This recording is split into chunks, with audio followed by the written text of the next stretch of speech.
Item 8, public comment on items not on the agenda. It is the council's policy to refer matters raised in this forum to staff for investigation and/or action where appropriate. The Brown Act prohibits the council from discussing or acting upon any matter not agendized pursuant to state law. Do we have any speaker cards? Robert Riegel? Thank you, Anybody? Robert. Robert Rico, as your trustee to the San Mateo County Mosquito and Vector Control District, I just got hot off the press this morning.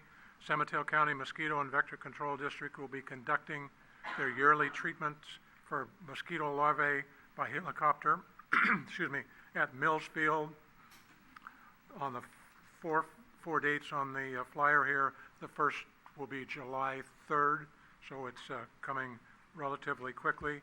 These treatments involve the application of a dry pesticide over freshwater marshes, and it has contact information, so I'd like to give this to the city clerk, so hopefully you can have it posted in the city hall somewhere. Thank you for your constant support of the mosquito district, and if you have mosquitoes, call the number or call me. And thank you for representing San Bruno.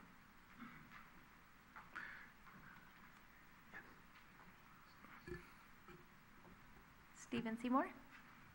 Mr. Seymour. Hello. Stephen. First of all, I'd like to thank you all for acknowledging the heroes that exist in the San Bruno, Daly City, Burlingame, Pacifica police departments for what they did for us all at YouTube on April 3rd. There's been a lively discussion online about two issues. The parking and traffic enforcement, traffic violation enforcement, and also on the development. I want you to know that I'm totally in favor of the development, but I think there's two issues here.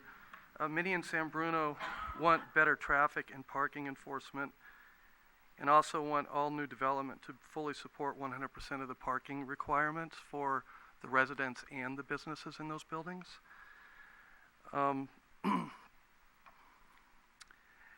Your constituents are looking for your support. Will you give your commitment to these issues, to making sure that when a new development comes up for approval, that you weigh very heavily the parking that's included in those developments, so that those cars don't come out onto our public streets and make an already tough parking situation tougher. I realize tonight, because of the Brown Act, there's probably no way you can tell me that personally, but if any of you would like to weigh in on more parking and traffic enforcement and ensuring that new development satisfies 100% of its parking needs, it would be, please let me know either through San Bruno Now or via email.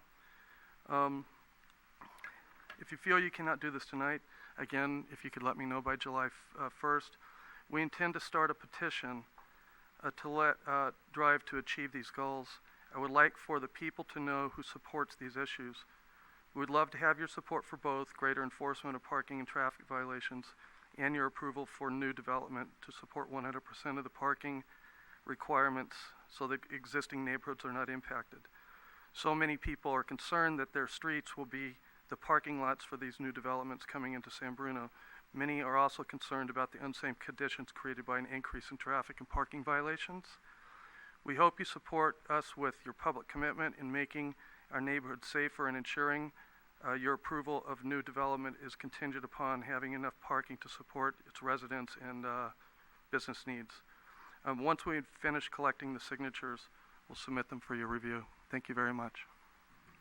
Thank you for your comments. Anyone else from the public?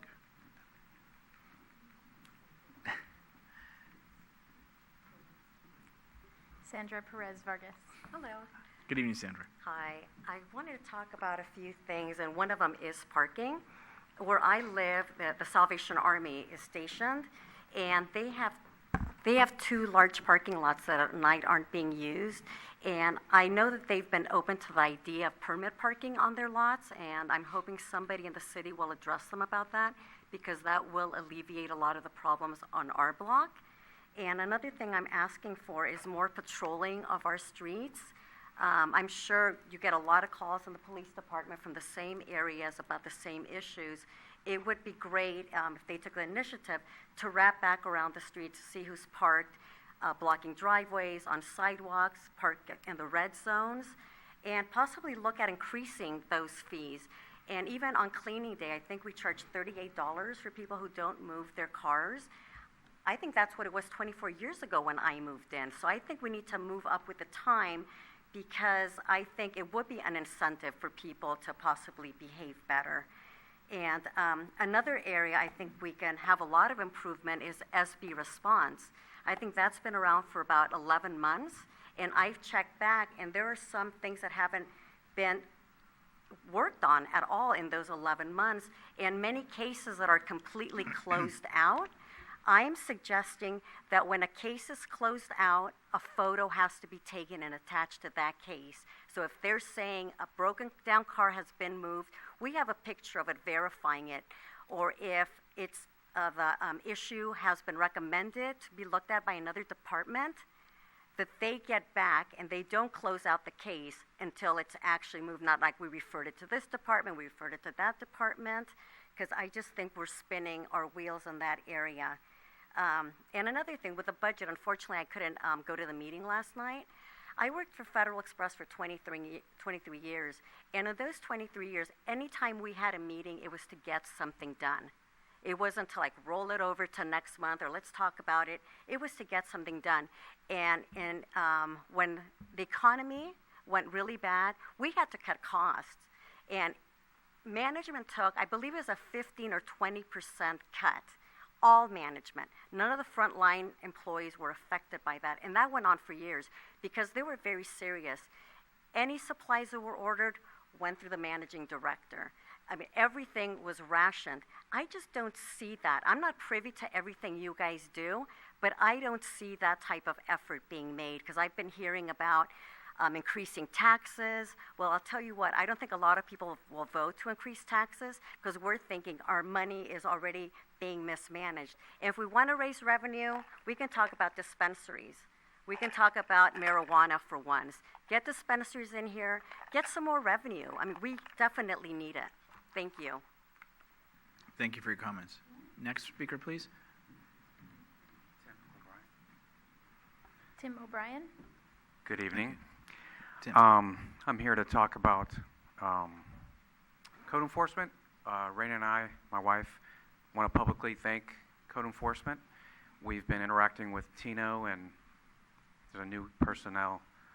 Don't remember his name at this time. I think it's Martinez. Just want to say thank you. We've asked them to respond to some things, and they have in a nicely, timely manner. And I just want to say thank you. Thank you. Thank you for saying that. And David, if you would pass that on to the staff tomorrow. Any other persons from the audience who wish to speak? Okay, move on to conduct.